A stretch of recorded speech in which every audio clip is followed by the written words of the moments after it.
मैंने पहले दिन से कहा कि जब सारे डिमोरलाइज्ड भी हुए थे, सारे आंकड़े हमारे खिलाफ थे, तब भी मैंने कहा कि आएगी तो बीजेपी।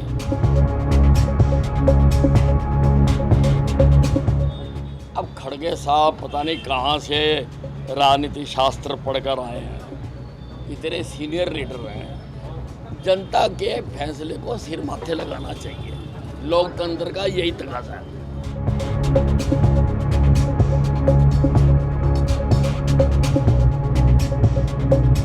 स्वीकार नहीं करते तो चुल्लू भर पानी में डूब मरे।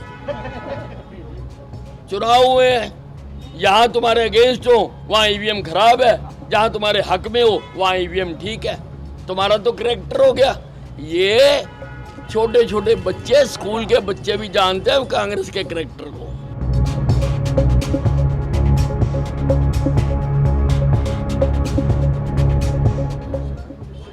नहीं, ये देखिए, लोग एंटी इनकम्बेंसी बोलते हैं, पर प्रो इनकम्बेंसी का किसी को नहीं पता। हमारी प्रो इनकम्बेंसी थी, हमने काम किए थे, ईमानदारी से किए थे, सिस्टम को बदला था, भ्रष्टाचार दूर किया था। जिस प्रकार से लूट राज हरियाणा में चलता रहा, हमने उस पर ब्रेक लगाई। इसलिए मैंने पहले दिन से कहा कि जब सारे डिमोरलाइज्ड भी हुए थे, सारे आंकड़े हमारे खिलाफ थे, तब भी मैंने कहा कि आएगी तो बीजेपी। खड़गे ने कहा है कि भाजपा की जन विरोधी नीतियों के खिलाफ जम्मू कश्मीर की जनता ने जनादेश दिया है और हरियाणा के चुनाव अप्रत्याशित है। अब खड़गे साहब पता नहीं कहाँ से राजनीति शास्त्र पढ़कर आए हैं, इतने सीनियर लीडर हैं। जनता के फैसले को सिर माथे लगाना चाहिए, लोकतंत्र का यही तकाजा है। कांग्रेस ने कहा है कि हरियाणा विधानसभा चुनाव फैसले को वो स्वीकार नहीं करते क्योंकि कुछ जिलों में मतगणना प्रक्रिया ईवीएम कार्यप्रणाली के बारे में गंभीर मुद्दे हैं और कहा है कि वह इस मामले को चुनाव आयोग में उठाएंगे। स्वीकार नहीं करते तो चुल्लू भर पानी में डूब मरे। चुनाव हुए, यहाँ तुम्हारे अगेंस्ट हो वहाँ ईवीएम खराब है, जहाँ तुम्हारे हक में हो वहाँ ईवीएम ठीक है। तुम्हारा तो करैक्टर हो गया। ये छोटे छोटे बच्चे, स्कूल के बच्चे भी जानते हैं कांग्रेस के करैक्टर को। मायावती ने बसपा और इनेलो की हार पर जाट समुदाय और जातिवाद लोगों को जिम्मेदार ठहराया। उन्होंने अपनी मानसिकता बदलने की सलाह दी है। ना मैं जातिवादी राजनीति करता हूँ, ना मैं जातिवादी राजनीति पर कोई प्रतिक्रिया देता हूँ। हरियाणा में आप पार्टी के 87 प्रत्याशियों की जमानत जब्त होगी, एक प्रत्याशी जमानत बचा पाया। देखिए, आप मेरे पुराने बयान निकाल कर देखो। मैंने बार बार कहा है कि ये जो आम आदमी पार्टी है, इसका नाम बदलकर अब जमानत जब्त पार्टी हो चुका है। ये जमानत जब्त पार्टी है। पूर्व डिप्टी सीएम दुष्यंत चौटाला की पार्टी का खाता भी नहीं खुला और 15% वोट बैंक से घटकर 1% पर आ गया। ये तो अपनी अपनी भरनी है, इसमें तो कोई कुछ नहीं कर सकता।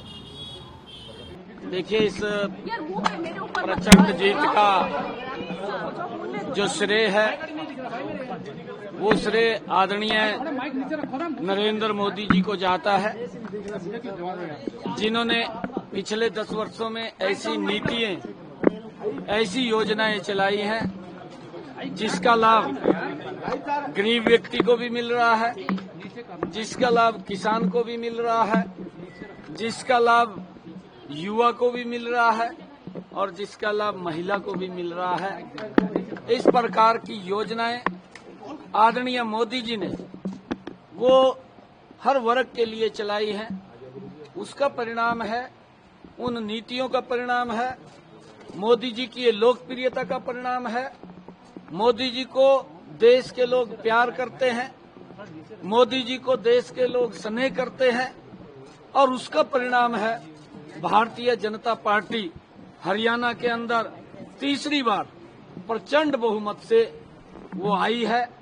और हरियाणा के लोगों का मैं दिल से धन्यवाद करता हूं कि जिन्होंने मोदी जी की नीतियों के ऊपर मोहर लगाई है। मैं सभी का आभार व्यक्त करता हूं। मैं अपने हरियाणा के भारतीय जनता पार्टी के सभी कार्यकर्ताओं का भी मैं दिल से आभार व्यक्त करता हूं, जिन्होंने इतनी कड़ी मेहनत, और सरकार की डबल इंजन की नीतियों को जन जन तक पहुंचाने का काम किया है। मैं उन सब कार्यकर्ताओं को भी दिल से आभार व्यक्त करता हूं, उनको धन्यवाद देता हूं कि उनकी मेहनत के कारण हम तीसरी बार सत्ता में आए हैं।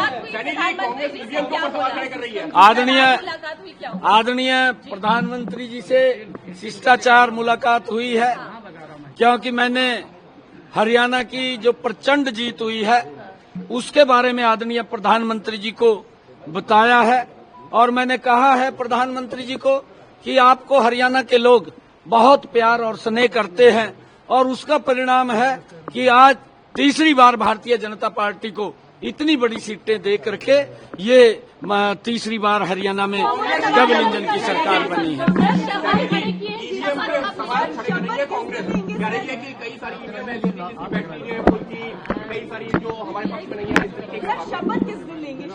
देखिए, जो ईवीएम के ऊपर सवाल उठाने वाले लोग हैं, मैंने 4 रोज पहले कहा था, जो यहाँ पर सर्वे की रिपोर्ट आ रही थी, उस सर्वे की रिपोर्ट के अंदर एक तरफा कांग्रेस के पक्ष में माहौल था।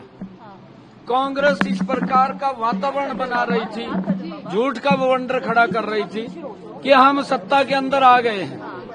और मैंने बार बार इस बात को कहा, मेरी कोई भी बाइट आपने देखी होगी, सुनी होगी, मैंने ये बात कही है कि हमने इतना काम किया है पिछले 10 वर्षों में आदरणीय मोदी जी के नेतृत्व में, और मुझे पूर्ण विश्वास है कि हरियाणा के अंदर तीसरी बार बहुत बड़े मैंडेट के साथ एक तरफा जीत भारतीय जनता पार्टी की होगी, और वो साबित हरियाणा के लोगों ने कर दिया है। वो जो सर्वे की रिपोर्ट थी, उस रिपोर्ट को आप लोगों के सामने है। मेरे को ये भी पूछा गया था, जब पत्रकारों ने ये पूछा था कि सर्वे ये दिखा रहे हैं, मका सर्वे की अपनी रिपोर्ट होती है, उनका अपना आंकलन होता है, मैं उसके ऊपर कुछ नहीं बोलना चाहता, परंतु मेरा भी आंकलन है, क्योंकि मेरा आंकलन ये है कि मोदी जी ने जो काम किए हैं, मुझे पता, उन्होंने गरीब के लिए 5 लाख रुपए का आयुष्मान कार्ड दिया है। आज गरीब व्यक्ति को इस बात की चिंता नहीं है कि उसके इलाज के लिए पैसा कहां से आएगा। ये सम्मान अगर कोई दे रहा है तो नरेंद्र मोदी की ही योजना है, जो गरीब व्यक्ति को संबल बढ़ाने का काम मोदी जी कर रहे हैं। और मैंने उसी आधार के ऊपर कहा था कि भारतीय जनता पार्टी बहुत बड़े मैंडेट के साथ एक तरफा जीत लेकर के आ रही है। इसका श्रेय पूरा का पूरा अगर जाता है वो मोदी जी को जाता है और कार्यकर्ताओं को जाता है। देखिए, इसके बारे में मुझे नहीं मालूम है, मेरे को नहीं देखिए, मेरी जो ड्यूटी थी मैंने वो पूरी की है। ये हमारा पार्लियामेंट्री बोर्ड तय करेगा। अभी हमारे ऑब्जर्वर भी आएंगे, वो ऑब्जर्वर और मुझे नहीं मालूम है, वो केंद्र तय करेगा, हमारा पार्लियामेंट्री बोर्ड तय करेगा। विधायक दल अपना नेता चुनेगा, किसको चुनेगा किसको नहीं चुनेगा, जिसको भी चुनेगा हमारी पूरा का पूरा विधायक दल, हमारे यहाँ कोई किंतु परंतु तो है नहीं, हमारे यहाँ कोई ये भी नहीं कहता कि ये जो पार्लियामेंट्री बोर्ड का आदेश होगा वो सिर माथे के ऊपर होता है।